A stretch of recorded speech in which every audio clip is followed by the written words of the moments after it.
Hi students, good morning. Welcome to my channel Said Tutorial Classes. Today we shall start about number system. Number system means संख्या पद्धति. A system in which we represent the numbers is called number system. यानी कि ऐसा system जिसमें हम संख्याओं के बारे में पढ़ते हैं उसे बोलते हैं संख्या पद्धति. नंबर सिस्टम जो है दो तरह के होते हैं. एक कहलाता है डेसिमल सिस्टम और दूसरा है बाइनरी सिस्टम. डेसिमल सिस्टम को हिंदी में बोलते हैं दशमलव पद्धति और बाइनरी सिस्टम को बोलते हैं द्विधारी पद्धति. ये बाइनरी सिस्टम पढ़ना नहीं है, हम लोगों के सिलेबस में नहीं है. हम लोग को फोकस करना है डेसिमल सिस्टम के ऊपर. तो इसी को लेकर के चलूंगा मैं. डेसिमल सिस्टम में जो होता है 10 डिजिट को यूज किया जाता है. ओनली 10 डिजिट्स, इससे ज्यादा डिजिट्स है ही नहीं डेसिमल सिस्टम में. और वो 10 डिजिट्स हैं 0, 1, 2, 3, 4, 5, 6, 7, 8 एंड 9. ये 10 ही डिजिट से पूरे संख्या को हम बनाते हैं. तो डेसिमल सिस्टम में हम लोग 10 ही डिजिट को, 10 अंक को केवल 10 अंक के द्वारा बहुत से संख्या हम बना लेते हैं. तो ये है आपका नंबर सिस्टम. यानी कि दो तरह का decimal system and binary system. तो हम लोगों को पढ़ना है डेसिमल सिस्टम, यही हमारे सिलेबस में आता है. तो पहला है आपका नेचुरल नंबर्स. नेचुरल नंबर को हिंदी में प्राकृतिक संख्या बोलते हैं. All counting numbers are called natural numbers. यानी जितनी भी गिनने वाली संख्याएं हैं सब प्राकृतिक संख्याएं कहलाती है. जैसे 1, 2, 3, 4, 5, 6, 7, 8, 9, 10 ये सारी संख्याएं हैं प्राकृतिक संख्या. यानी एक से गिनना शुरू करेंगे तो वो कहलाती है प्राकृतिक संख्या. दूसरा है होल नंबर, जिसे हिंदी में बोलते हैं पूर्ण संख्या. तो all natural numbers together with zero, यानी कि जितनी भी प्राकृतिक संख्या हैं उसे अगर जीरो से स्टार्ट करें गिनना तो वो कहलाती है पूर्ण संख्या. जीरो अगर प्राकृतिक संख्या में अगर जीरो ऐड कर दें, जीरो से गिनना शुरू कर दें तो ये कहलाती है होल नंबर, पूर्ण संख्या. प्राकृतिक संख्या मतलब एक से जब गिनना शुरू करेंगे तो प्राकृतिक संख्या, और जब जीरो से गिनना शुरू करेंगे तो पूर्ण संख्या, होल नंबर्स. नेक्स्ट है इंटीजर, हिंदी में पूर्णांक कहते हैं. All natural numbers their negative and zero together called integers. यानी कि जितनी भी प्राकृतिक संख्याएं हैं और प्राकृतिक संख्याएं के नेगेटिव यानी प्राकृतिक संख्याएं के ऋणात्मक और जीरो, ये सब मिलके इंटीजर्स बनाते हैं. प्राकृतिक संख्या यानी कि नेचुरल नंबर 1, 2, 3, 4 ये सब क्या है नेचुरल नंबर. अगर इसी नेचुरल नंबर में माइनस लगा दें, -1, -2, -3, -4 ऐसे चलता चला जाएगा. यानी कि नेचुरल नंबर और नेचुरल नंबर का नेगेटिव और जीरो, ये तीन एक साथ मिलके यानी ये तीन ग्रुप एक साथ मिलके इंटीजर्स बना लेते हैं. तो इंटीजर्स के मतलब होता है कि all natural numbers their negative बोले तो नेचुरल नंबर का नेगेटिव एंड जीरो एक साथ क्या कहलाते हैं, पूर्णांक कहलाते हैं. यानी कि प्राकृतिक संख्या का नेगेटिव और जीरो, ये तीन ग्रुप मिलके क्या बना लेते हैं, इंटीजर्स बना लेते हैं.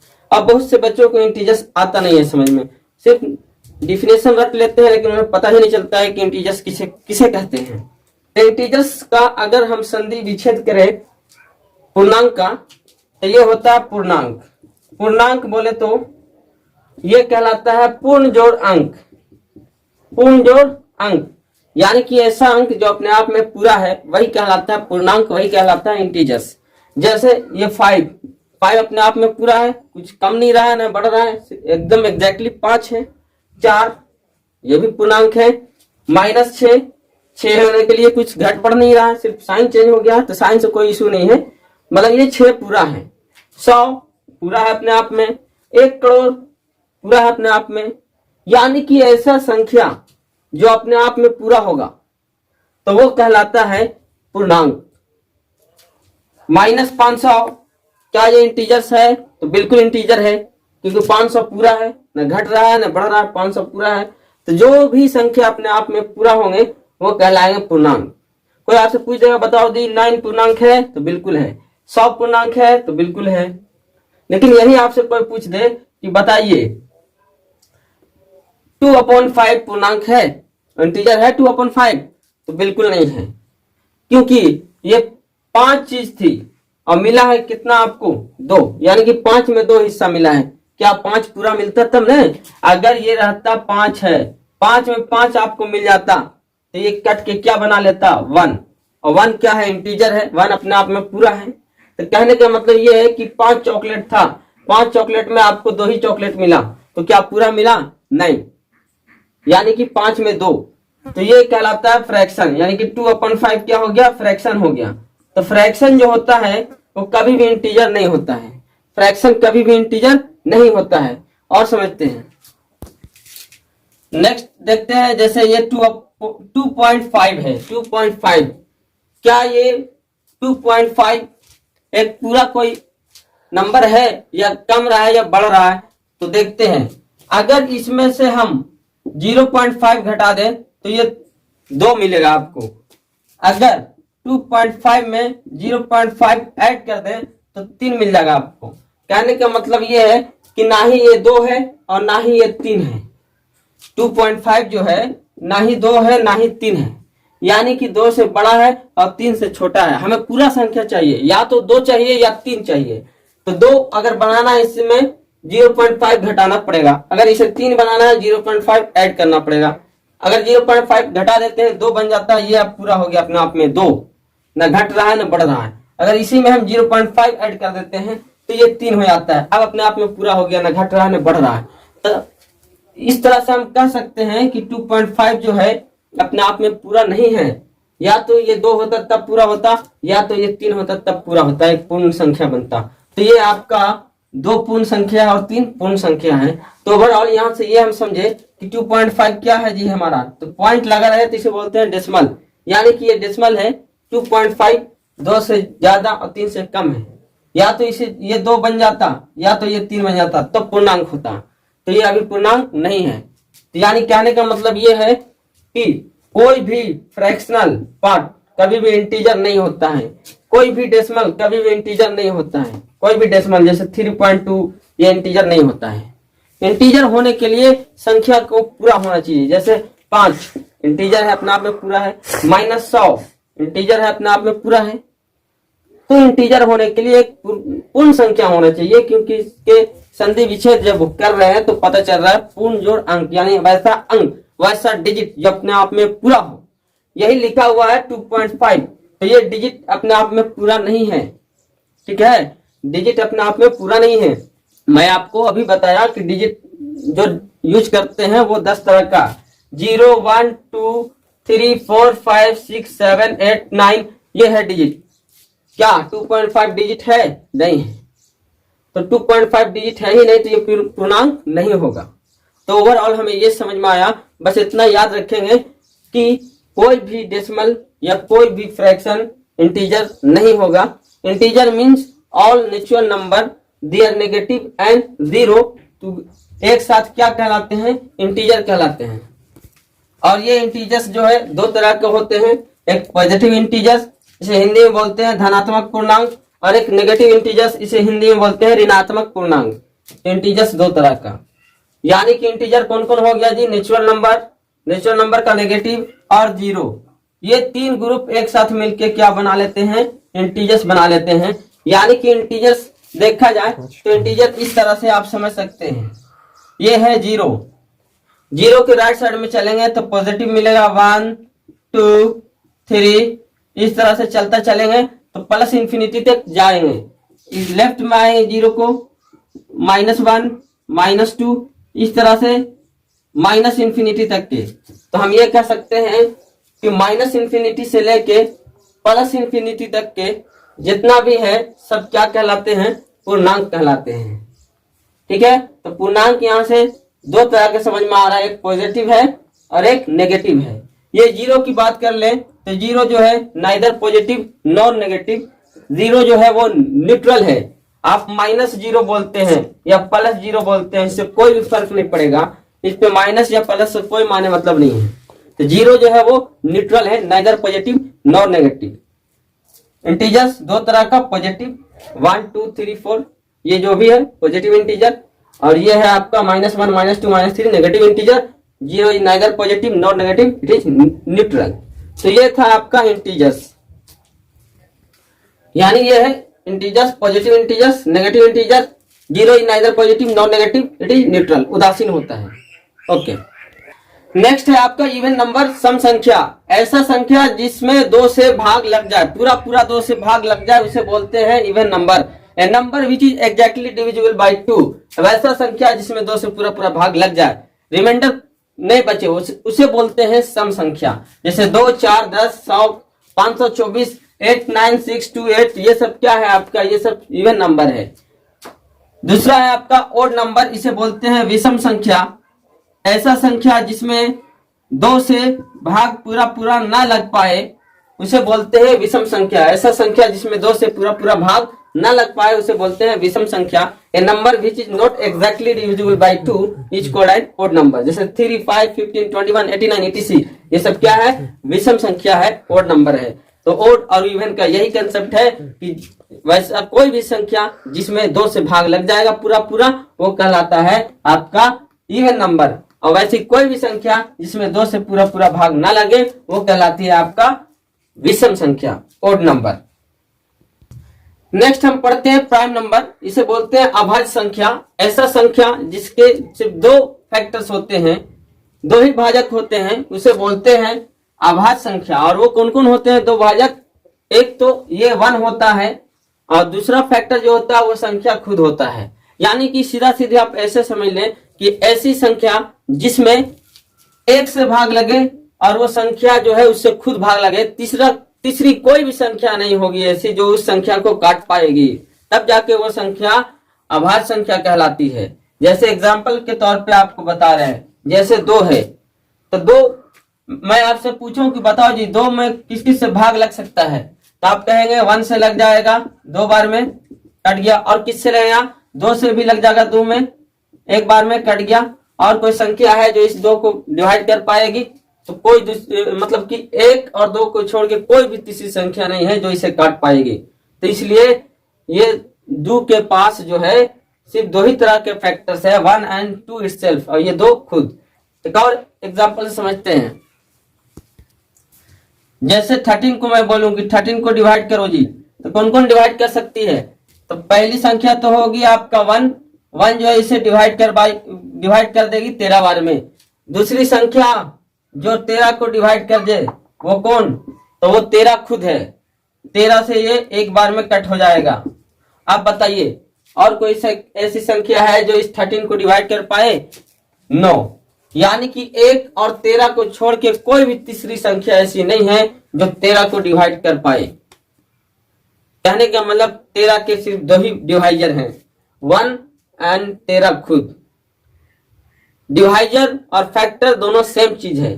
फैक्टर और डिवाइजर का मतलब क्या होता है, फैक्टर समझते हैं। जैसे ये है आपका, मान के चलो कि 3 से आपको 15 में डिवाइड करना है, तो 3 5 जा 15, कट गया, रिमाइंडर क्या बचा? 0। रिमाइंडर कुछ नहीं बचा, रिमाइंडर बचा आपका 0।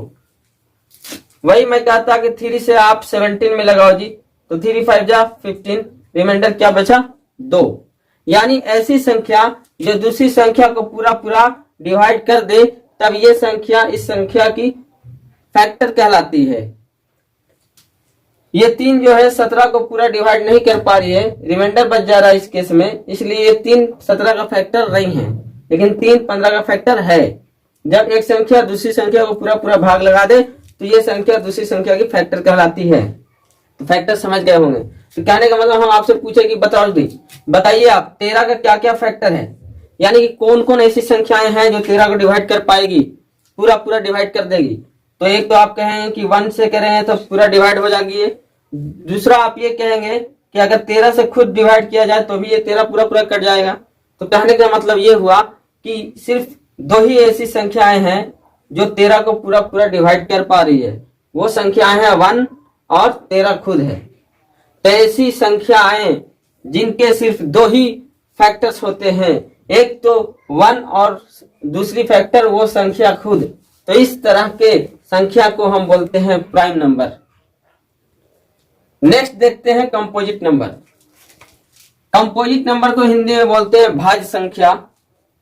ए number having more than 2 factors, यानी ऐसी संख्याएं जिनके 2 से ज्यादा फैक्टर्स होंगे, वो संख्याएं भाज्य संख्याएं कहलाती है। एग्जाम्पल के थ्रू मैं समझाता हूं। जैसे ये 6 है, तो 6 में 6 के फैक्टर्स कौन कौन होंगे जी? 1 होंगे, 1 होगा, यानी कि 1 से डिवाइड करने पे ये 6 पूरा पूरा कट जाएगा। दूसरा 2 से भी अगर डिवाइड करते हैं तो भी 6 कट जाएगी। अगर 3 से डिवाइड करते हैं तो भी 6 में पूरा पूरा भाग लग जाएगा। अगर 6 से करते हैं डिवाइड तो भी इस 6 में पूरा पूरा भाग लग जाएगा। तो कहने का मतलब ये हुआ कि 6 के 4 फैक्टर्स हो गए, 1 2 3 एंड 6, यानी कि 2 से ज्यादा फैक्टर्स हैं इसके। तो ऐसी संख्याएं जिसके 2 से ज्यादा फैक्टर्स होते हैं वो संख्या क्या कहलाती है? तो भाज्य संख्या, composite number. A number having more than 2 factors is called a composite number. 4 6 10 15 21 etc ये सब क्या है? कंपोजिट नंबर्स हैं। नेक्स्ट कंसेप्ट समझते हैं। यहां पे जो है अगर ये लिखा हुआ 1 2 3 4 5 6, नाउ ट्राई टू अंडरस्टैंड। सबका फैक्टर निकालने की कोशिश करते हैं।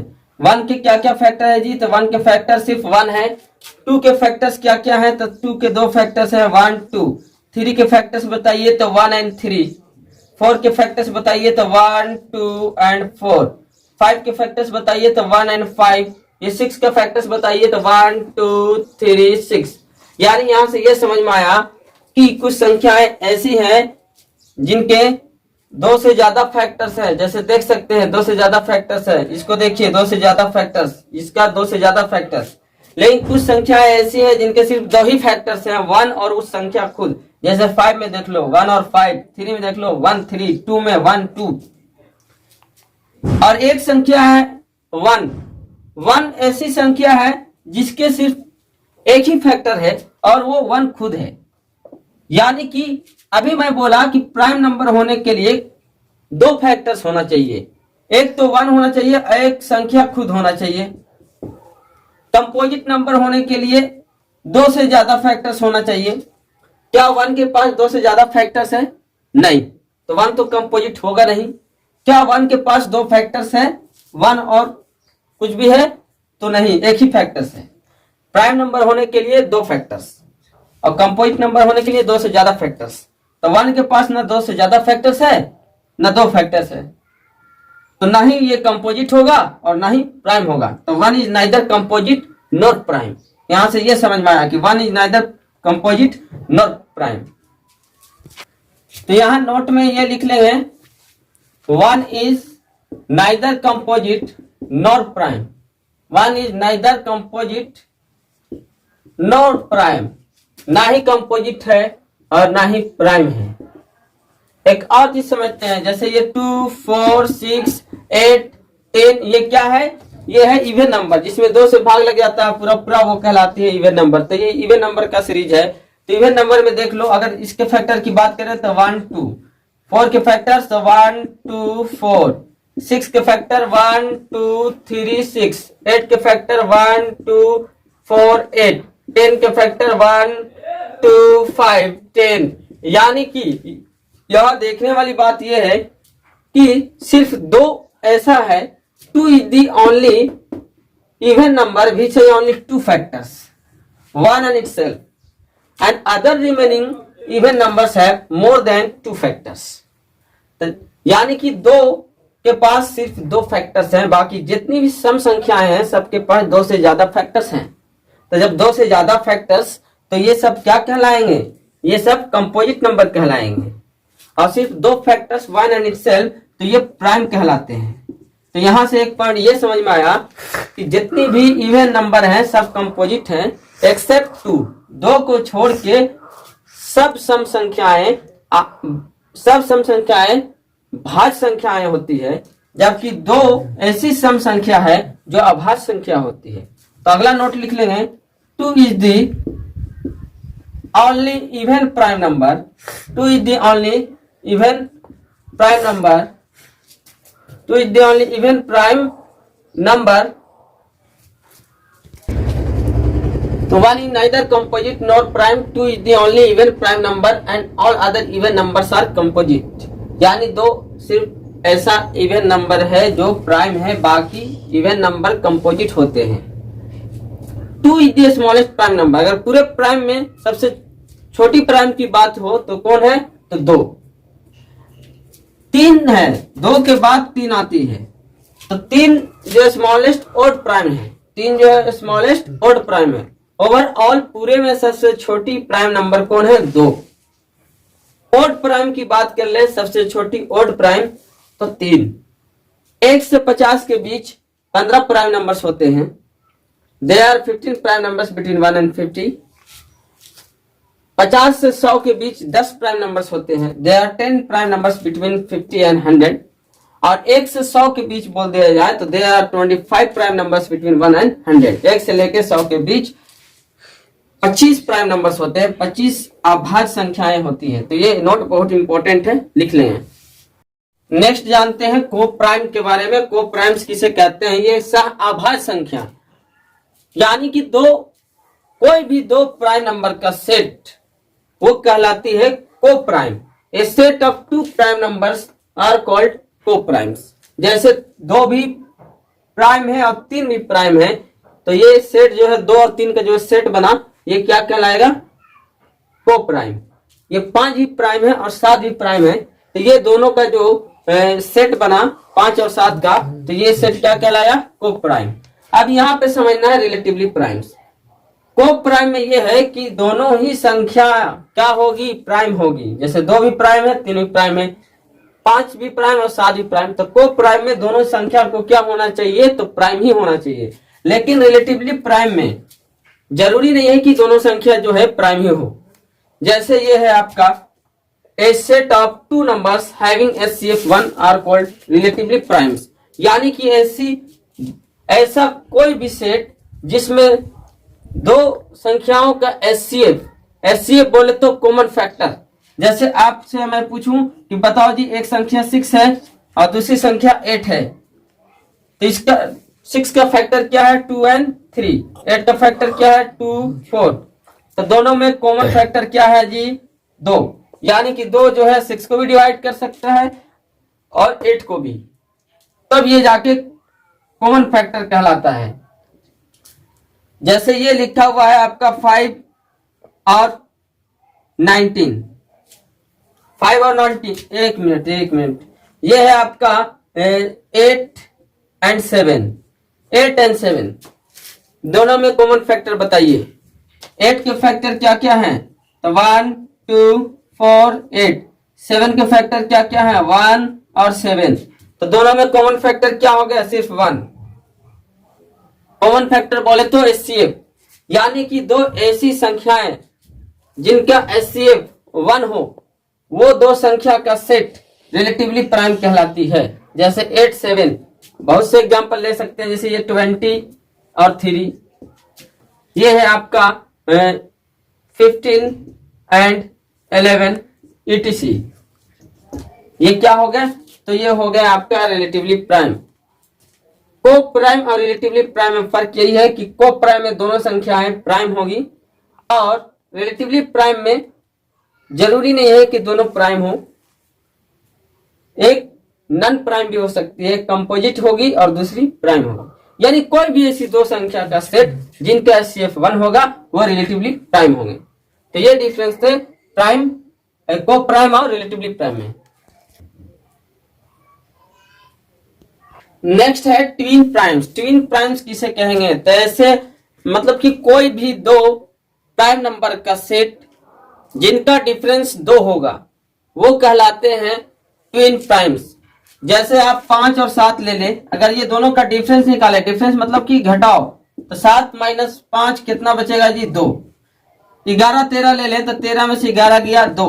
यानी ऐसा कोई भी दो प्राइम नंबर का सेट जिनका डिफरेंस 2 होगा वो कहलाते हैं ट्विन प्राइम्स। तो अभी मैंने देखा कि को प्राइम देखा था, तो को प्राइम मतलब कि कोई भी दो प्राइम नंबर का सेट, जैसे 2, 3, 5, 7, ये है को प्राइम। दो प्राइम नंबर का सेट क्या कहलाता है? तो ये कहलाता है को प्राइम। लेकिन ट्विन प्राइम उसे कहेंगे, इसमें भी ट्विन प्राइम में भी दो प्राइम नंबर ही होगा, लेकिन यहाँ पे खासियत ये है, इसका गुण ये है कि यहाँ पे डिफरेंस 2 होना चाहिए। 7 में से 5 गया 2, यहाँ 3 में से 2 गया 1, तो ये को प्राइम नहीं होगा, सॉरी ये ट्विन प्राइम नहीं होगा। ट्विन प्राइम होने के लिए दोनों प्राइम होना चाहिए। अब प्राइम के साथ साथ उनका डिफरेंस जो है 2 होना चाहिए। जैसे 7 में से 5 गया 2, तो 5 7 ट्विन प्राइम होगा, 2 3 ट्विन प्राइम नहीं होगा।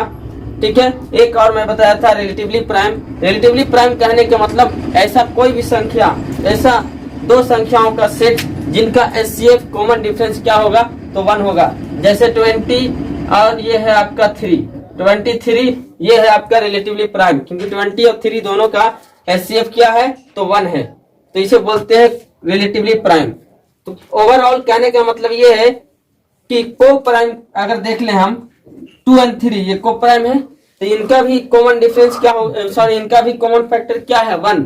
ये दोनों का भी एचसीएफ क्या है, तो ये दोनों का एचसीएफ भी क्या है, 1। और रिलेटिवली प्राइम का भी एचसीएफ क्या है, 1। इस केस में भी एचसीएफ क्या है, 1। और कितना है कि रिलेटिवली प्राइम में एक प्राइम और एक कंपोजिट होता है, और को प्राइम में दोनों प्राइम होता है। लेकिन यहाँ भी एचसीएफ 1 और यहाँ भी एचसीएफ 1। तो आप इस तरह से कह सकते हैं कि जितना भी को प्राइम है सब रिलेटिव प्राइम ही होते हैं। All coprimes are relatively prime, but all relatively prime need not to be necessary coprime. ये हुआ इसका मतलब। तो आप ये नोट में लिख लेंगे। ओके, नेक्स्ट समझते हैं परफेक्ट नंबर। परफेक्ट नंबर पूर्ण संख्या। पूर्ण संख्या किसे कहते हैं वो समझ लेते हैं। पहले मैं एग्जांपल से समझा देता हूं, उसके बाद स्टेटमेंट खुद समझ में आ जाएगा। जैसे ये 6 है, तो 6 के फैक्टर्स क्या क्या हैं, तो 6 के क्या क्या फैक्टर्स हैं जी, तो 6 के फैक्टर्स आप निकालें, तो 6 के फैक्टर्स है 1 2 3 6, 1 2 3 6। तो 6 के जितने भी फैक्टर्स हैं वो सब फैक्टर्स को ले लें एक्सेप्ट 6 को छोड़ के, यानी कि इसको छोड़ देना है, उस संख्या को छोड़ देना है। बाकी जो फैक्टर्स आया उसे आप जोड़ लो, 1 2 3, तो ये क्या हो गया 6। यानी कि ऐसी संख्या जिसके फैक्टर्स को जोड़ने पे, फैक्टर्स जोड़ते समय एक्सक्लूडिंग दैट नंबर, इस जो नंबर रहेगा उसको छोड़ के बाकी जितने फैक्टर्स होंगे सबको जोड़ देते हैं, और जोड़ने पे अगर वो संख्या खुद मिल जाती है तब वो संख्या क्या कहलाती है, पूर्ण संख्या कहलाती है, परफेक्ट नंबर कहलाती है। तो आप समझ गए होंगे, if the sum of all the factors of a number excluding that number is equal to the original number, then the number is called a perfect number. एक और एग्जांपल लेते हैं, जैसे ये है 28, तो 28 का फैक्टर्स बताइए आप। 28 का फैक्टर्स क्या क्या होंगे, 28 के फैक्टर्स 1 2 4 7 14 28। तो ये 28 को छोड़ देना है, बाकी जो फैक्टर्स होंगे उन्हें जोड़ लेना है। जोड़ने पे क्या मिल जा रहा है, ये संख्या खुद मिल जा रहा है 28। तो ये 28 क्या हो गया, तो ये हो गया पूर्ण संख्या, परफेक्ट नंबर। यानी कि कोई भी ऐसा संख्या जिसके सब फैक्टर्स को जोड़ लेते हैं उस संख्या को छोड़ करके और वो संख्या खुद मिल जाता है, तो ये संख्या क्या कहलाती है, तो ये कहलाती है पूर्ण संख्या। If the sum of all the factors of a number excluding that number is equal to the original number, then the number is called a perfect number। तो ये है आपका परफेक्ट नंबर। नेक्स्ट है रेशनल नंबर, इसे हिंदी में बोलते हैं परिमेय संख्या। यानी कि ऐसी संख्या जिसे P अपॉन Q के रूप में लिखा जा सके, या जो P अपॉन Q के रूप में रहता हो, जो P अपॉन Q के रूप में रहता हो, या जो P बटा Q के रूप में लिखा जा सके, ऐसी संख्या को हम परिमेय संख्या कहते हैं। A number in the form of P upon Q or which can be written in the form of P upon Q, where P and Q are integers and Q should not be equal to 0 is called a rational number, is called a rational number। यानी समझे आप example से, जैसे ये है आपका 3 upon 5, तो P upon Q के रूप में है, बिल्कुल है। यहां जो है एक कंडीशन मेंशन कर रहा है कि ये Q जो है 0 नहीं होना चाहिए, तो Q 0 है नहीं, तो ये रेशनल नंबर होगा, बिल्कुल होगा। ये हो जाता है आपका, जैसे ये है 8 अपॉन -3,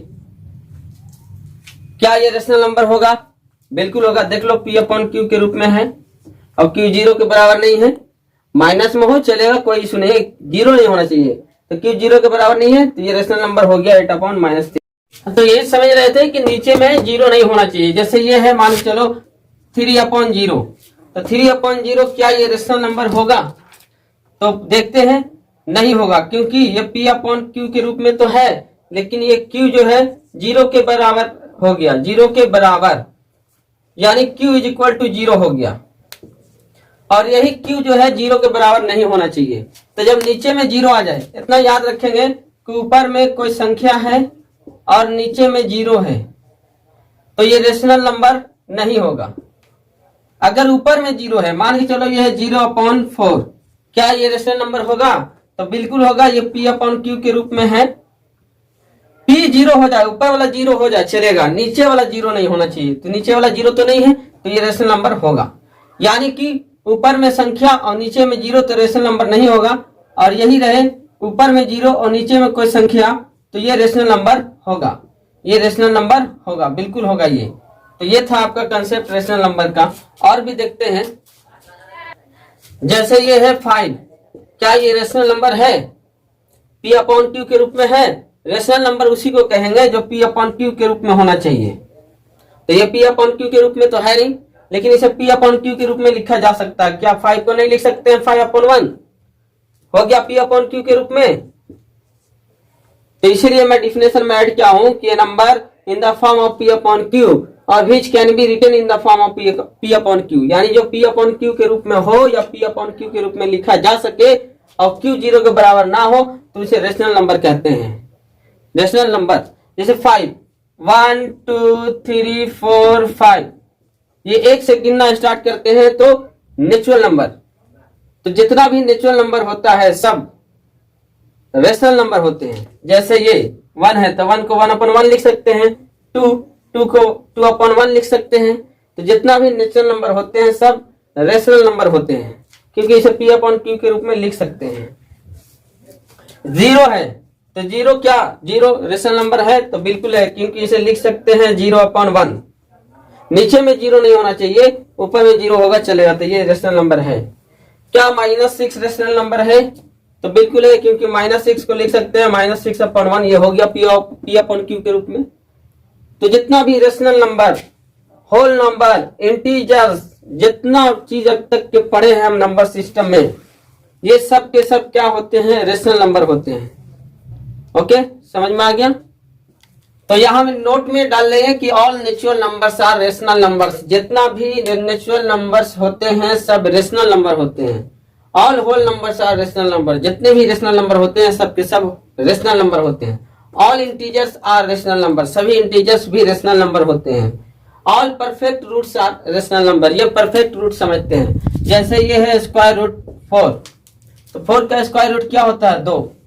अगर यही है √3 का स्क्वायर रूट, तो ये होता है 1.414। अब ये बताइए 2 इंटीजर है या नहीं? बिल्कुल है। मैं बताया था वैसा कोई भी संख्या जो अपने आप में पूरा होगा वो इंटीजर कहलाता है। तो 2 अपने आप में पूरा है, इसलिए 2 इंटीजर है। लेकिन ये 1.414 मैं बताया था कि डेसिमल कभी भी इंटीजर नहीं होता है, उसके बाद फ्रैक्शनल कभी भी इंटीजर नहीं होता है। तो ऐसा रूट जिसका वैल्यू इंटीजर आए वो रेशनल नंबर होता है, और वही कहलाता है परफेक्ट रूट। और ऐसा रूट जिसका वैल्यू पॉइंट में आए, डेसिमल में आए, वो नॉन परफेक्ट रूट कहलाता है। जैसे ये नॉन परफेक्ट रूट है। अगर यही रहे क्यूब रूट, ये है क्यूब रूट 27 का क्यूब रूट, तो इसका होता है आंसर 3, और 3 इंटीजर है, तो ये रेशनल नंबर होगा। तो किसी का भी कोई भी रूट, चाहे स्क्वायर रूट रहे, क्यूब रूट रहे या फोर्थ रूट रहे, कोई भी रूट रहे और वो परफेक्ट रूट होगा तो वो रेशनल नंबर होगा। अगर नॉन परफेक्ट रूट होगा तो वो रेशनल नंबर नहीं होगा। तो इसीलिए लिखा गया है कि all perfect roots are rational number. क्योंकि ये है, जैसे ये आपका 9 है, 9 का वैल्यू होता है 3, तो ये परफेक्ट रूट है।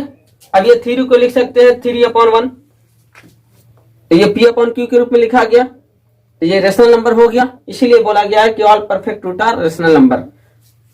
नेक्स्ट है टर्मिनेटिंग डेसिमल। टर्मिनेटिंग डेसिमल के बारे में बताता हूं। नेक्स्ट है all terminating decimal are rational number. Terminating decimal किसे कहते हैं? जैसे ये मान के चलो हमें देना है, सपोज दैट 1/20, 20 से 1 में डिवाइड करना है, तो ये कर लेंगे, नहीं लगेगा, पॉइंट बैठाएंगे, तो ये हो गया 10।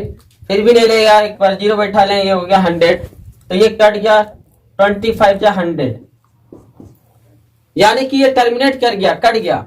वैसा डेसिमल जो एक दो स्टेप जाने के बाद कट जाए, रिमाइंडर 0 आ जाए, तो उसे बोलते हैं टर्मिनेटिंग डेसिमल। और ये टर्मिनेटिंग डेसिमल कैसा होता है जी, तो ये होता है रेशनल नंबर। ये है टर्मिनेटिंग डेसिमल 0.05, यही है टर्मिनेटिंग डेसिमल। क्या ये रेशनल नंबर है, तो मैं करके दिखाता हूं। इसे लिख सकते हैं, ऊपर में 5 पॉइंट के लिए 1 दिया जाता है, और जितना पॉइंट के बाद डिजिट उतना 0, तो ये हो गया 5/100, ये कट जाएगा आपका 5 बन जाए 5, 20 बार में कट जाएगा ये 5 से, तो 1/20 हो गया।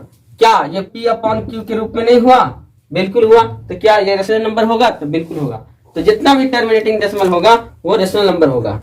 नेक्स्ट हम देखते हैं ऑल रिकरिंग डेसिमल। रिकरिंग मतलब कि जो रिपीट करता रहे, रिकरिंग मतलब रिपीटिंग डेसिमल को ही रिकरिंग डेसिमल बोला जाता है। जैसे ये लिखा हुआ है 1/3, यानी कि 3 से आपको 1 में डिवाइड देना है, तो नहीं लेगा, पॉइंट बैठा के एक 0 बैठेगा, तो 3 3 जा 9, एक बचा, फिर 0 बैठता चला जाएगा, 3 3 जा 9, 3 3 जा 9, ये कभी भी नहीं कटेगा। यानी कि 1/6 इज इक्वल टू मिल गया आपका 0.3333, इस तरह से चलता चला जाएगा। इसे बोलते हैं रिपीटिंग डेसिमल। तो रिपीटिंग डेसिमल जो होता है वो भी आपका रिकरिंग डेसिमल होता है। कैसे होता है? तो इस रिपीटिंग डेसिमल को करने का तरीका है, जैसे ये रिपीट कर रहा है तो इसे ऐसे भी लिख सकते हैं 0.3 बार, 3 के ऊपर बार बैठा दिए, इसका मतलब 3 जो है रिपीट कर रहा है। A type of decimal in which a digit or a set of digit repeat is known as repeating decimal और recurring decimal। यानी कि कोई एक डिजिट या डिजिट का सेट रिपीट करता रहे तो उसे बोलते हैं रिपीटिंग डेसिमल या रेकरिंग डेसिमल। तो रेकरिंग डेसिमल को रेशनल नंबर में चेंज किया जा सकता है। देखो मैं करके बताता हूं और आगे भी बताऊंगा, अभी यहाँ पे थोड़ा सा बता दे रहा हूं। यानी कि 1.3 है, ये 0.3 बार है, यानी इसे ऐसे लिखा जाता है 0.3 बोले तो 3, ठीक है, ओके।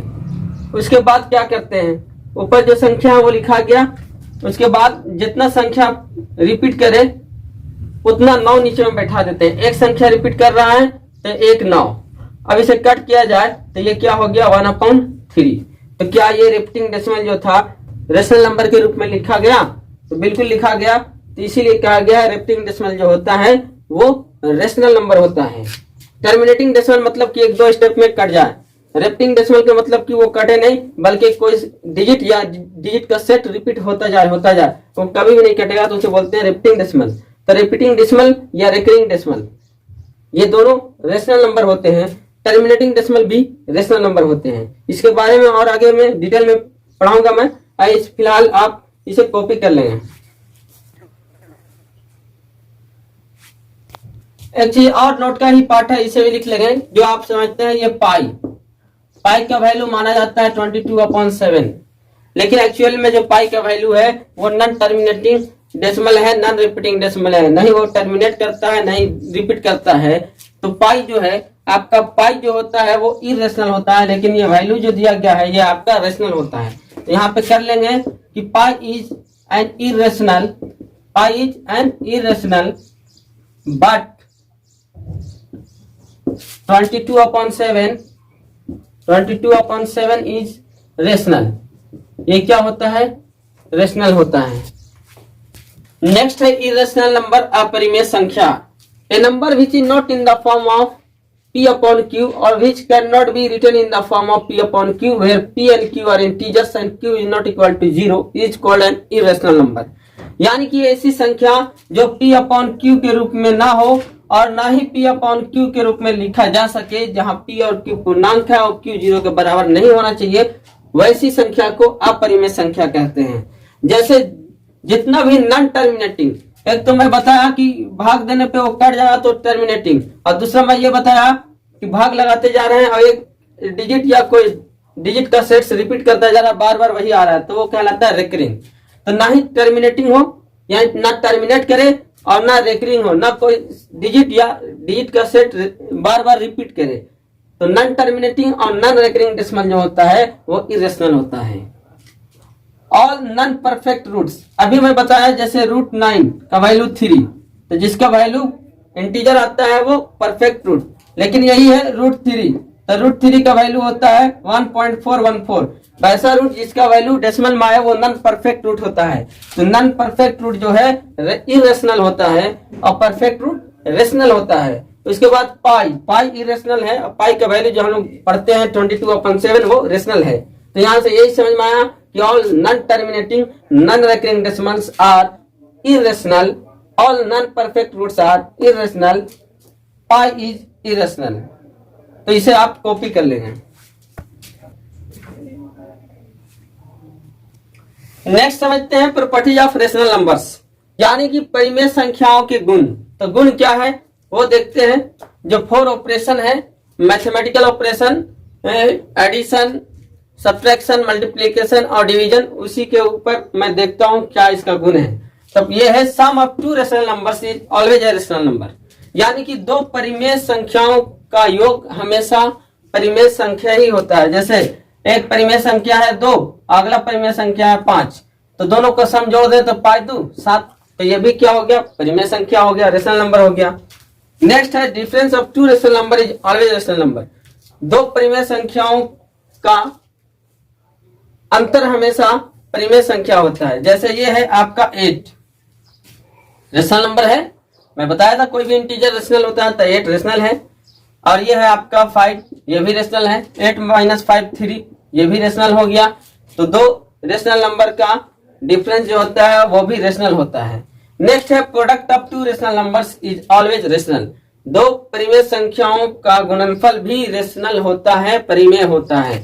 जैसे एक है रेशनल नंबर 3 और अगला है रेशनल नंबर 4, तो दोनों का प्रोडक्ट होता है 12, तो 12 भी क्या हो गया आपका रेशनल नंबर। नेक्स्ट देखते हैं quotient of 2 rational numbers is always rational. 2 परिमेय संख्याओं का भागफल हमेशा परिमेय होता है। जैसे ये है 12, अब एक है आपका 4, ये आ गया आपका 3, तो ये क्या मिल गया आपका 3 भी परिमेय संख्या है, रेशनल नंबर है। तो 2 परिमेय संख्याओं का भागफल भी परिमेय होता है। तो ये है प्रॉपर्टीज ऑफ रेशनल नंबर्स। आगे हम देखेंगे प्रॉपर्टीज ऑफ इरेशनल नंबर्स, उसके बाद फिर देखेंगे mixed property of rational and irrational. तो इसे आप कॉपी कर लें। नेक्स्ट देखते हैं properties of rational and irrational. अभी मैं आपको बताया प्रॉपर्टी ऑफ रेशनल, अभी मैं प्रॉपर्टी देख रहा हूँ रेशनल इरेशनल का, इसके बाद मैं बताऊंगा प्रॉपर्टीज ऑफ इरेशनल, तो समझ में आएगा। यानी यहाँ ये कह रहा है sum of a rational and an irrational is always irrational, यानी कि जब कोई एक रेशनल हो और दूसरा इरेशनल हो तो ये दोनों के जोड़ेंगे तो वो हमेशा सम जो मिलेगा, योग जो मिलेगा वो इरेशनल मिलेगा, अपरिमेय मिलेगा। जैसे ये 5 तो आपका रेशनल है, आपको पता है कि इंटीजर रेशनल होता है। इसको अगर हम जोड़ते हैं √2 से, आप जानते हैं कि √2 क्या है, नॉन परफेक्ट रूट है, इसलिए इरेशनल। तो एक रेशनल और एक इरेशनल, तो ये दोनों का सम जो हो गया 5 + √2, ये भी क्या हो गया आपका, ये हो गया आपका इरेशनल। क्या हो गया, इरेशनल। तो एक रेशनल और एक इरेशनल का सम जो मिलेगा वो इरेशनल। दूसरा है difference of a rational and irrational is always irrational, यानी एक रेशनल हो, जैसे ये है आपका 5 और इसका डिफरेंस मतलब कि अंतर घटाना है, ये है आपका √7 सपोज दैट, तो ये √7 नॉन परफेक्ट रूट है इसलिए इरेशनल। 5 इंटीजर है इसलिए रेशनल। तो एक रेशनल और एक इरेशनल का जो डिफरेंस होता है, तो ये डिफरेंस हमेशा क्या मिलेगा आपका जी, तो ये मिलेगा आपका इरेशनल। नेक्स्ट है product of a rational and irrational is always irrational, यानी कि एक रेशनल का और एक इरेशनल का प्रोडक्ट।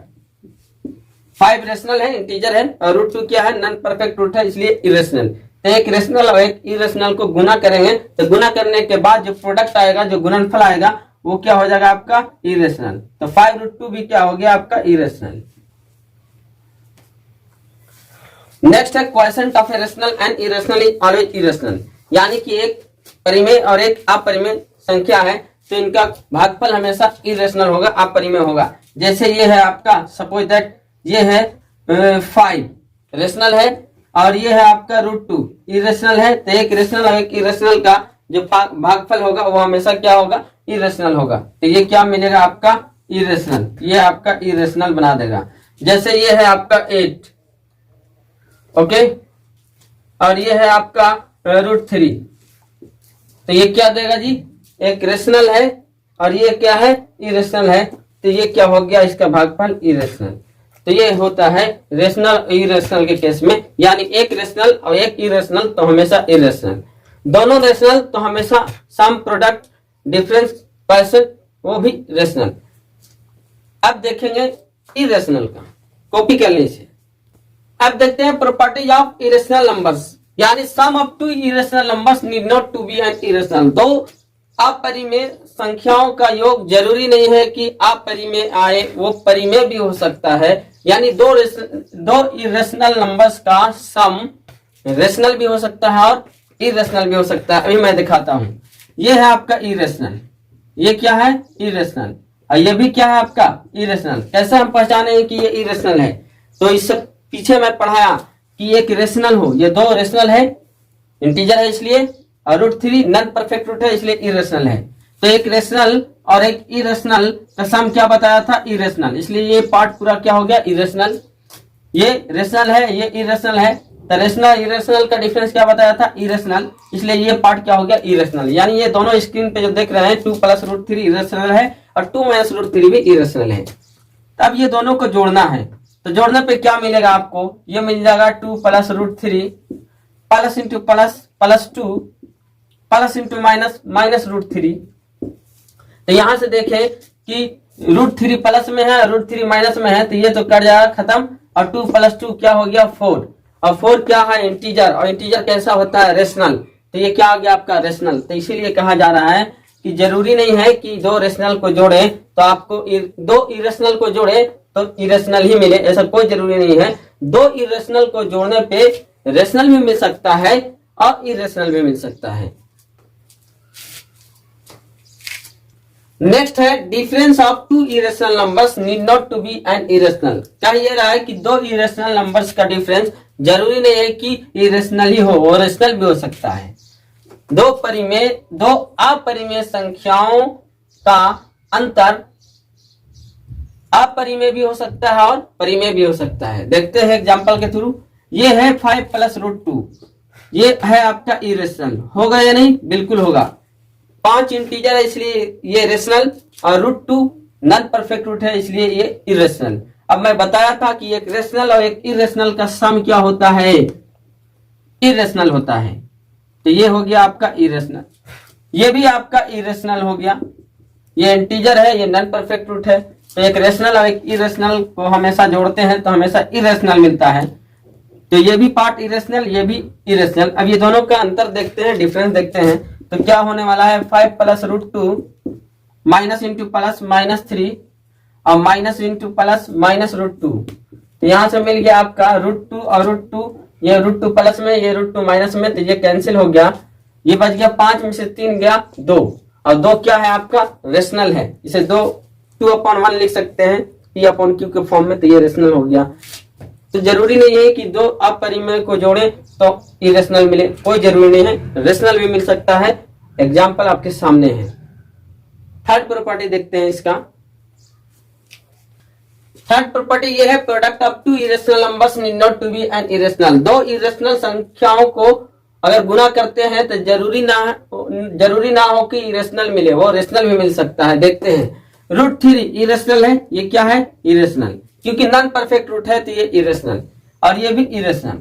तो दो इरेशनल को गुना कर रहे हैं तो √3 × √3 क्या हो जाएगा, 3 3 9, ये हो गया आपका √9, और √9 का वैल्यू क्या होता है 3, और 3 क्या हो गया इंटीजर, सो इंटीजर क्या होता है रेशनल नंबर, तो ये रेशनल मिल गया। इसीलिए कहा जा रहा है कि दो अपरिमेय संख्याओं का गुणनफल जरूरी नहीं है कि वो अपरिमेय हो, परिमेय भी हो सकता है। पॉइंट नंबर 4 देखते हैं। ये है quotient of two irrational numbers need not to be an irrational, यानी कि दो अपरिमेय संख्याओं का भागफल जरूरी नहीं हो कि अपरिमेय हो, परिमेय भी हो सकता है। दो इरेशनल नंबर का क्वोशिएंट जो है रेशनल भी हो सकता है, इरेशनल भी हो सकता है। तो देखते हैं, ये है 2√3, ये क्या है पूरा, ये ऊपर वाला पूरा इरेशनल है या नहीं। कैसे, मैं इससे पीछे में बताया था कि जब एक रेशनल हो और एक इरेशनल हो। √2 रेशनल है क्योंकि इंटीजर है, और सॉरी 2√3 टू इंटीजर है इसलिए ये रेशनल है, √3 नॉन परफेक्ट रूट है इसलिए ये इरेशनल है। तो मैं बताया था कि एक रेशनल और एक इरेशनल का प्रोडक्ट जो होता है वो क्या होता है, इरेशनल। तो ये पूरा पार्ट हो गया इरेशनल, तो ये है आपका इरेशनल। और √3 तो नॉन परफेक्ट रूट है इसलिए ये इरेशनल होगा ही, तो ये भी आपका क्या है, इरेशनल। तो दो इरेशनल को डिवाइड कर रहे हैं, तो देखते हैं डिवाइड करके ये हो जाएगा आपका √3 से √3 कट जाएगा और क्या बचेगा आपका, 2 बचेगा। क्या बचेगा, 2। और 2 आप जानते हैं क्या होता है, रेशनल होता है क्योंकि ये इंटीजर है। √3 से √3 कट गया और मिला आपका 2। 2 को लिख सकते हैं 2/1 और ये हो गया रेशनल, इसीलिए कहा जाता है।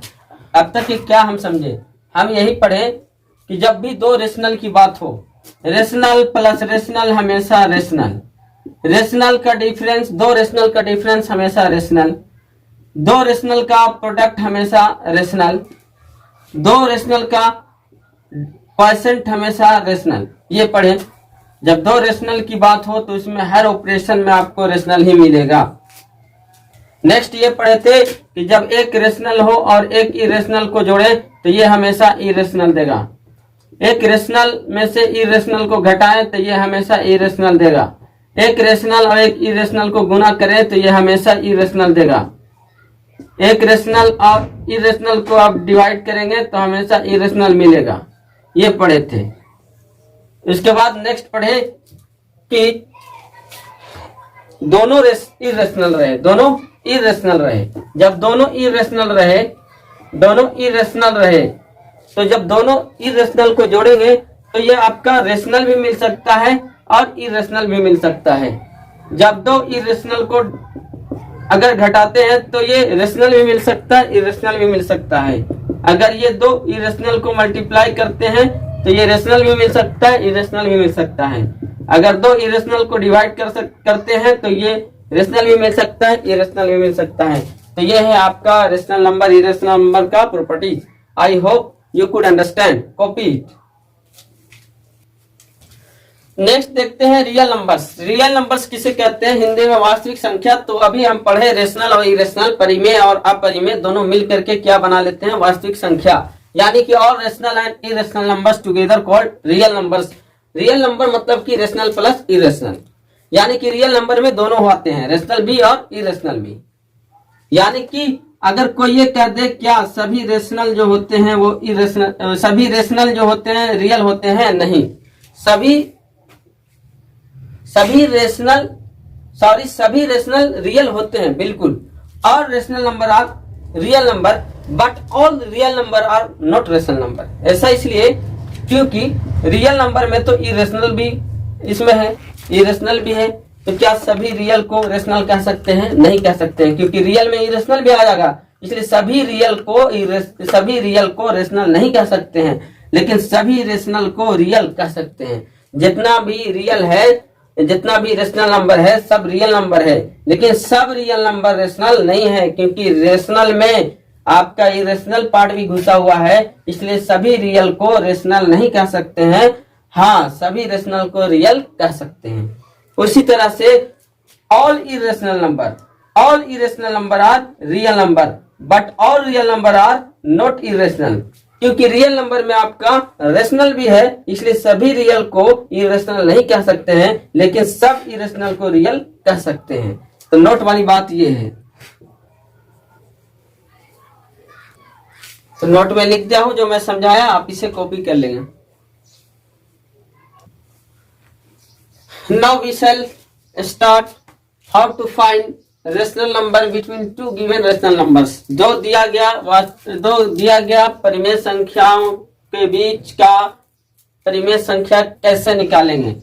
तो यहाँ पे मान लेते हैं x और y दो ठो रेशनल नंबर है। तो यहाँ पे दो कंडीशन बनता है। अगर सिर्फ एक रेशनल नंबर निकालने के लिए बोल दे x और y के बीच, a rational number between x and y, अगर x और y के बीच एक तो रेशनल नंबर निकालने के लिए बोले तो दोनों को जोड़ के 2 से भाग दे देंगे तो रेशनल नंबर आ जाएगा। जैसे बोलेगा आपको कि find the rational number between 5 and 6, दो रेशनल नंबर है, 5 भी रेशनल है और 6 भी रेशनल है, तो ये दोनों के बीच एक रेशनल नंबर बताइए, एक ठो। तो क्या करेंगे, ये कर लेंगे 5 + 6/2, यानी हो जाएगा 11/2। बोले तो ये हो गया आपका 11/2 बोले तो ये हो गया 5.5, 5.5। ओके, ये हो रहा आपका, यानी कि दोनों संख्या को जोड़ के 2 से डिवाइड दे दो तो एक रेशनल नंबर जो चाहिए था 5 और 6 के बीच वो मिल गया। देख लो, 5 रहा ये और 6 रहा ये, 5 और 6 के बीच चाहिए। तो क्या 5.5 5 से बड़ा है या नहीं? बिल्कुल बड़ा है। क्या 5.5 6 से छोटा है? तो बिल्कुल छोटा है। यानी 5.5 जो आया ये 5 और 6 के बीच कहीं पे है। ठीक है, तो जब दो संख्याओं के बीच एक परिमेय संख्या निकालना रहेगा तो दोनों को जोड़ के 2 से भाग दे देंगे, आंसर आ जाएगा आपका। अब 2 से ज्यादा क्या देगा तब जाके ये फॉर्मूला चलाएंगे। 2 और more rational numbers between x and y are given by x k plus y upon k plus 1। ये है फॉर्मूला। ये दोनों रेशनल नंबर है, x और y जो था, यहाँ के आ गया, के यहाँ पे एक कांस्टेंट है जिसका वैल्यू आप 1 2 3 4 5 ले सकते हैं।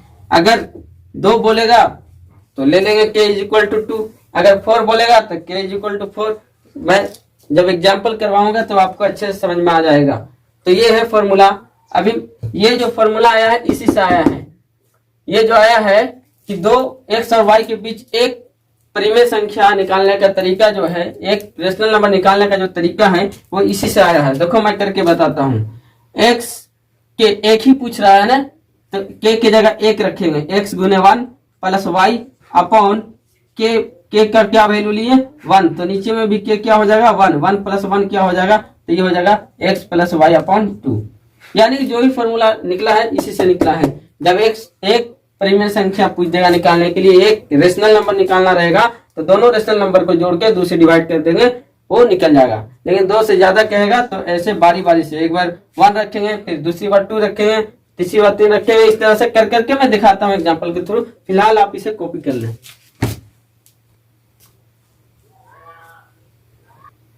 ये है पहला सवाल, find A rational number lying between 1/3 and 1/2। 1/3 और 1/2 के बीच एक परिमेय संख्या ज्ञात कीजिए। एक ही परिमेय संख्या बताना, एक रेशनल नंबर।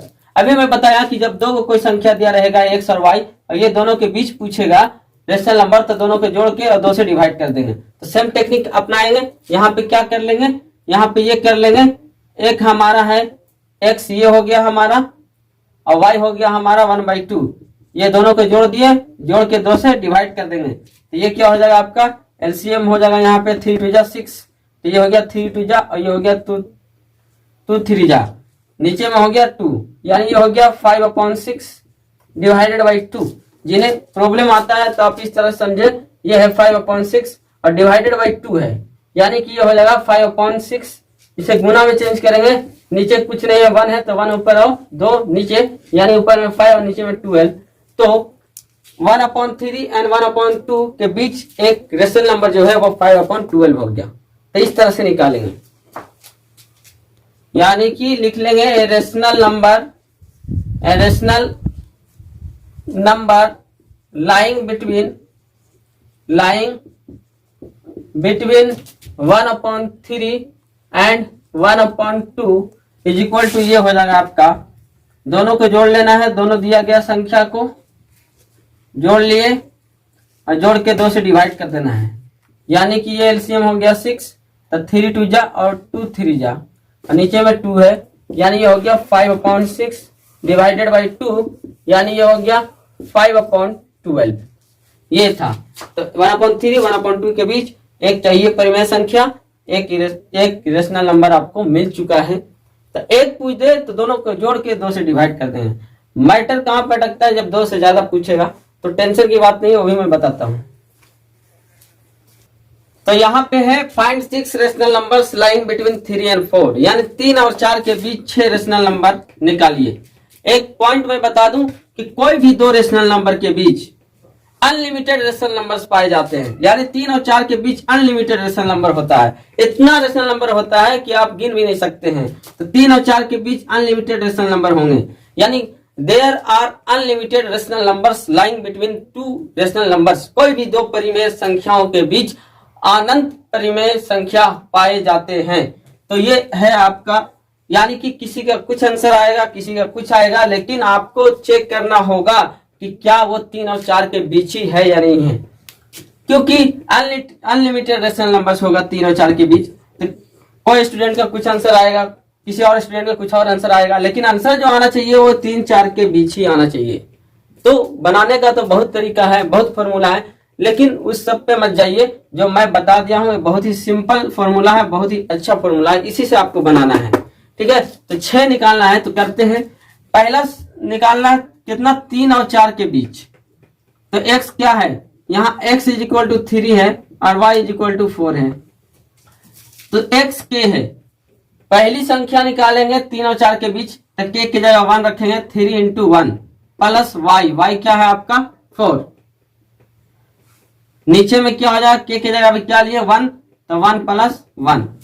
नेक्स्ट हो जाएगा दूसरी संख्या होगी x इंटू के आप 2 लेंगे क्योंकि दूसरी संख्या निकालने जा रहे हैं, तो x इंटू 2 यानी 3 इंटू 2 प्लस y कितना है 4 अपॉन k कितना हो गया 2 हो गया, 2 प्लस 1। तीसरी संख्या निकालना है तो ये हो जाएगा x k यानी कि 3 इंटू 3 प्लस 4 अपॉन 3 प्लस 1। चौथी संख्या हो जाएगी आपका x के 3 इंटू के आप लेना है 4 प्लस 4 अपॉन 4 प्लस 1, इस तरह से।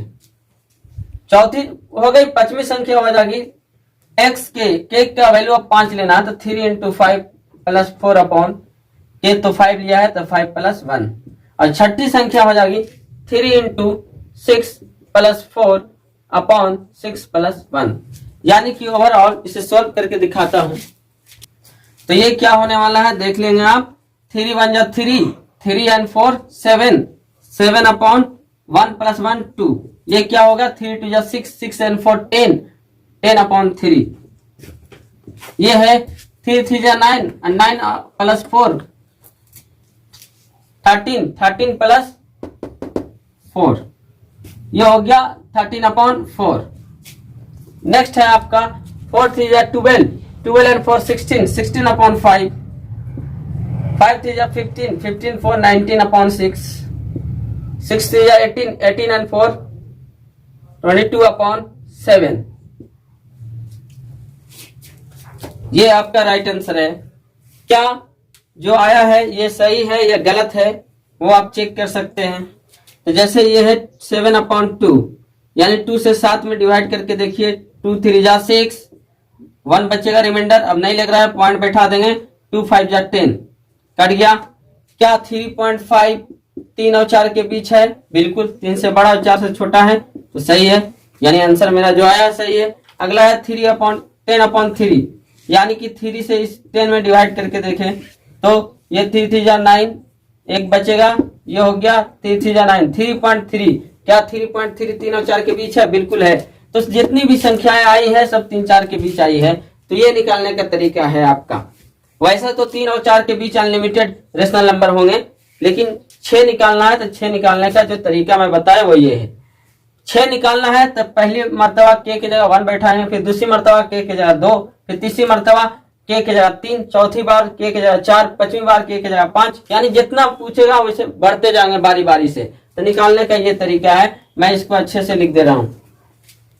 यानी कि ये रहा सॉल्यूशन, कुछ नहीं, बस इसको याद रखना है, x k plus y upon k plus 1। X और वाई दो रेशनल नंबर है, ये दोनों के बीच रेशनल नंबर निकालना है। एक्स यहाँ कितना है, तो यहाँ पे एक्स की जगह 3 है और वाई कितना है 4 है। तो पहली संख्या निकालेंगे तो के की जगह 1 बैठाएंगे, दूसरी निकालेंगे के की जगह 2, तीसरी के की जगह 3, चौथी के की जगह 4, पांचवी के की जगह 5, छठी के की जगह 6, इस तरह से निकालें। तो पहली संख्या देखो ये हो जाएगा एक्स क्या है 3, तो 3 इंटू के का 1 लेना है क्योंकि पहली संख्या निकालना है 3 और 4 के बीच, तो 3 इंटू 1 प्लस वाई, वाई कितना है 4 अपॉन के प्लस 1, 1 प्लस 1 ये हो गया, तो ये हो गया 3 1 3 4 7 अपॉन 2। अब दूसरी संख्या निकालना है 3 और 4 के बीच, तब के की जगह 2 रख देंगे, तो ये हो जाएगा 3 इंटू 2 प्लस 4 अपॉन 2 प्लस 1। अब तीसरी संख्या निकालना है इनके बीच, तो ये हो जाएगा 3 इंटू 3 प्लस 4 अपॉन 3 प्लस 1, इस तरह से। यानी required rational numbers between 3 and 4 are 7 upon 2, 10 upon 3, 13 upon 4, 16 upon 5, 19 upon 6 and 22 upon 7। इस तरह से निकाला जाता है। इस फॉर्मूला को आप याद रखेंगे। देखते हैं सिंपलेस्ट, ये है simplest form of a rational number, यानी कि किसी भी रेशनल नंबर को, जैसे ये लिखा हुआ 20/15, ये रेशनल नंबर है तो बिल्कुल है, क्योंकि P/Q के रूप में है और Q 0 के बराबर नहीं है, तो ये तो रेशनल नंबर है। अब इस रेशनल नंबर को सिंपलेस्ट फॉर्म में लिखना है। सिंपलेस्ट फॉर्म कहने का मतलब ये है कि कोई भी रेशनल नंबर P/Q के रूप में जो रेशनल नंबर है वो सिंपलेस्ट फॉर्म में तब कहलागा जब P और Q का कॉमन फैक्टर यानी कि HCF क्या हो जाएगा, 1 हो जाएगा। यानी ऐसा कब होगा, जब इसको जितना कटता है काट देना है। 5 4 जा और 5 3 जा, यानी कि ये आ गया 4/3। अब मैं बोलूं कि बताइए जी 4 का फैक्टर क्या है, तो 4 का फैक्टर जो है 1 और 4 है। 3 का फैक्टर क्या है जी, तो 3 का फैक्टर है 1 और 3। दोनों में कॉमन फैक्टर क्या है, तो दोनों में कॉमन फैक्टर सिर्फ 1 है। 1 ही ऐसी संख्या है जो 4 को भी डिवाइड कर सकती है और 3 को भी। 1 को छोड़ के कोई भी ऐसी संख्या नहीं होगी जो 4 को भी डिवाइड कर दे और 3 को भी डिवाइड कर दे।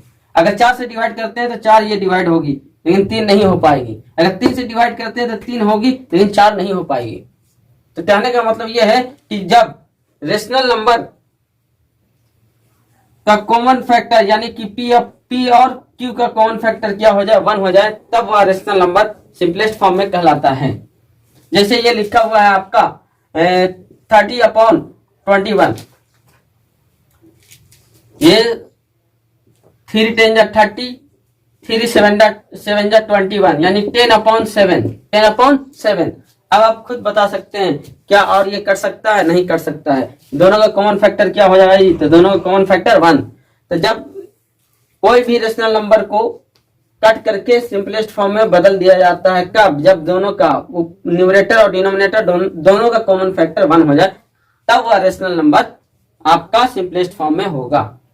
और एक चीज और ध्यान दें, पहले तो ये समझ ले, rational number P/Q is said to be in simplest form if the common factor of P and Q is 1, या इस तरह से भी कह सकते हैं if the HCF of P and Q is 1।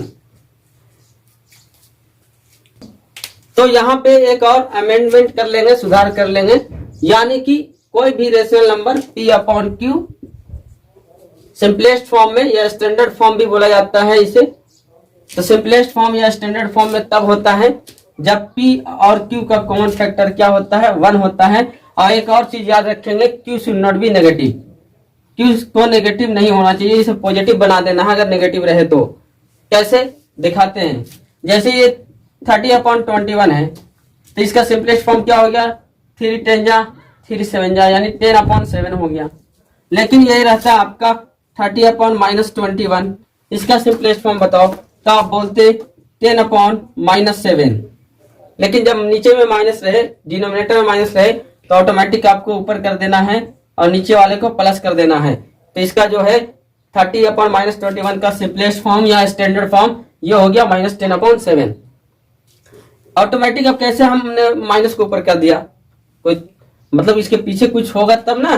देखिए क्या है, अगर ये है 10/-7, यानी कि अगर जो काम हम न्यूमरेटर में करेंगे वही काम डिनोमिनेटर में करेंगे, तो हमारा फ्रैक्शन पे कोई भी प्रभाव नहीं पड़ेगा। जैसे ये है आपका 2/5, मैंने ऊपर में 4 से गुना कर दिया और नीचे भी 4 से गुना कर दिया, तो ये हो गया 8/40। फिर से मैं चाहूं कि ओरिजिनल मिल जाए तो मिल जाएगा, 42 ये मिल सकता है आपको, बिल्कुल मिल सकता है। आप इसे कट कर लेंगे, 4 2 जा 8 और 4 8 जा 4 10 जा 40, 4 2 जा सॉरी यहाँ पे 5 ये होगा आपका 4 2 जा 8 और 5 4 जा 20, ये रहा, गुना करने में गलती हुआ तो उस टाइम 4 2 जा 8 5 4 जा 20, तो ये हो गया आपका 8 1 जा 8, या फिर 4 से लगेगा 4 2 जा 8 और 4 5 जा 20, ये हो गया आपका ओरिजिनल स्टैंडर्ड। देख रहे हैं कैसे हो रहा है, तो ये है आपका स्टैंडर्ड फॉर्म। स्टैंडर्ड फॉर्म कहने का मतलब ये है कि जब कोई भी फ्रैक्शन रहे और उसे कट करके एकदम मिनिमाइज कर देना है, फिर वो कटे नहीं, यानी दोनों का कॉमन डिफरेंस 1 हो जाए, तब वो कहलाता है स्टैंडर्ड फॉर्म। मैं ये कह रहा था कि कोई भी फ्रैक्शन हो, कोई भी फ्रैक्शन, ये मैं लिया था एग्जांपल में 2/5, हमने ये बोला कि कोई भी फ्रैक्शन को जो काम न्यूमरेटर में करेंगे वही काम डिनोमिनेटर में। अगर यहाँ 4 से गुना करते हैं तो नीचे भी 4 से गुना करना होगा, तब कोई भी इस पे अफेक्ट नहीं पड़ेगा। आपका ओरिजिनल ये है 2/5। मैंने ऊपर 4 से गुना कर लिया, नीचे भी 4 से गुना कर लिया, तो फ्रैक्शन पे कोई भी प्रभाव नहीं पड़ेगा। अगर आप चाहेंगे तो ओरिजिनल फ्रैक्शन आ सकता है। कैसे? 4 2 जा 8, 5 4 जा 20, तो ये हो गया आपका। अगर कट कर देंगे 4 से, 4 2 जा 8 और 4 5 जा 20, ये ओरिजिनल आ ना गया, देख लिए। तो इसीलिए कह रहे हैं कि जब भी फ्रैक्शन लिखा हुआ है तो उसमें जो अगर ऊपर में हम गुना करेंगे तो उतना ही से नीचे में गुना करना होगा, तब आपका फ्रैक्शन पे कोई भी प्रभाव नहीं पड़ेगा। तो वही मैंने किया। मैं बोला था कि 3/-21 है, तो इसका सिंपलेस्ट फॉर्म क्या होगा? 3 10 जा 30 और 3 7 जा 21, यानी 10/-7। लेकिन मैं बोला कि इसे नीचे वाले को माइनस में नहीं लिखना है, इसे प्लस में लिखना है और माइनस को ऊपर लेकर के चल जाना है, यानी -10/7। ऐसे तो कर लेंगे, लेकिन कैसे करेंगे वो मैं ऐसे इसलिए किया क्योंकि ये था आपका 10/-7। अभी मैंने बोला कि जो काम हम ऊपर में करेंगे वही काम नीचे में, यानी मैंने न्यूमरेटर में माइनस से गुना कर लिया। अगर न्यूमरेटर में माइनस से गुना किया है तो यहाँ डिनोमिनेटर में भी माइनस से गुना करना होगा। अब आप खुद बता सकते हैं, ये +10 था, ये माइनस हो गया था, माइनस इंटू प्लस क्या हो गया? -10, और ये हो गया माइनस इंटू माइनस क्या हो गया? +7। समझ में आया? इसलिए अगर नीचे में रहे माइनस तो ऊपर कर देना है, कोई इशू नहीं है उसमें। तो कोई भी रेशनल नंबर सिंपलेस्ट फॉर्म में या स्टैंडर्ड फॉर्म में तब होगा जब P और Q का कॉमन फैक्टर 1 होगा, P और Q का HCF 1 होगा और Q नेगेटिव नहीं होना चाहिए। A rational number P/Q is said to be in simplest form if the common factor of P and Q is 1 and Q should not be negative. Example, simplest form of 30/21, ये हो गया 10/7। Minus वाला एक और देता हूं मैं example. जैसे आपसे पूछ देगा सिंपलेस्ट फॉर्म ऑफ ये बताइए 30/-21, तो ये कहेंगे कि आप ये हो जाएगा 10/-7, लेकिन 10/-7 नहीं लिखना है, ये करना है -10/7, यानी माइनस को ऊपर कर देना है, नीचे वाले को पॉजिटिव रखना है। तो ये स्टैंडर्ड फॉर्म में कहलागा। I hope you could understand. अब इक्विवेलेंट रेशनल नंबर समझते हैं। जैसे कोई भी रेशनल नंबर लिखा हुआ है, जैसे मान के चलो 1/2 है, तो 1/2 का लिखना है 5 इक्विवेलेंट रेशनल नंबर्स। अगर इसका 5 इक्विवेलेंट रेशनल नंबर्स लिखना है तो क्या कर लेंगे? करना ये है कि आपको गुना करते जाना है। जो काम हम ऊपर में करेंगे वही काम ऊपर में से। जैसे ये 1/2 है, अगर हम यहाँ 2 से गुना कर लिए और नीचे भी 2 से, तो कोई फर्क नहीं पड़ेगा। अगर हम यहाँ 3 से गुना कर लिए तो नीचे भी 3 से करना होगा, कोई फर्क नहीं पड़ेगा। अगर हम ऊपर में 4 से गुना कर लिए और नीचे में भी 4 से गुना कर लिए, कोई फर्क नहीं पड़ेगा। अगर ऊपर में हम 5 से गुना कर लिए और नीचे भी 5 से गुना कर लिए, कोई फर्क नहीं पड़ेगा। अगर ऊपर हम 6 से गुना कर लिए और नीचे हम 6 से गुना कर लिए, तो कोई फर्क नहीं पड़ेगा। यानी ये हो जाएगा 2/4, 3/6, 4/8, 5/10, 6/12। तो 1/2 का 5 इक्विवेलेंट रेशनल नंबर लिखना था, तो लिख दिया 2/4, 3/6, 4/8, 5/10, 6/12। ये कोई नया नहीं है। अगर आप चाहेंगे इससे तो ये पुराना वाला आ सकता है। देखो कट कर लो, 1/2 इसे कट करेंगे, 1/2 इसे कट करेंगे, 1/2 इसे कट करेंगे, 1/2 इसे कट करेंगे, 1/2 आ गया ना। तो ये है आपका इक्विवेलेंट रेशनल नंबर्स। तो ये है सवाल, ये है write 4 rational numbers equivalent to 4/7। 4/7 का 4 इक्विवेलेंट रेशनल नंबर लिखना है। तो कैसे करेंगे? अभी मैं बताया, जो दिया हुआ है उसमें आप गुना कर ले 2 से, तो नीचे भी 2 से, तो ये क्या हो गया 8/14।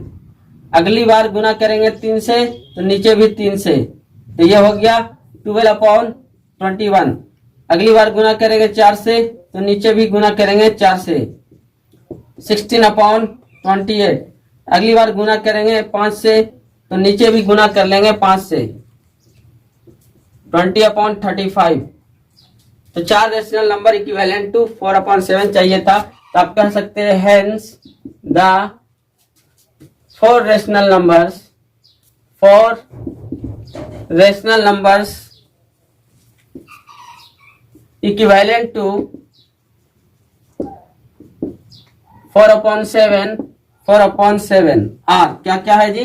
8/14, दूसरा है 12/21, तीसरा है 16/28 एंड चौथा है 20/35। ये था इस सवाल का जवाब। अब चाहेंगे तो इस सारे रेशनल नंबर से आप 4/7 ला सकते हैं। 2 से डिवाइड करोगे 4 7, यहाँ 3 से डिवाइड करोगे 4 7, 4 से डिवाइड करोगे 4 7, 5 से डिवाइड करोगे 4 7। तो इस सवाल का जवाब ये रहा।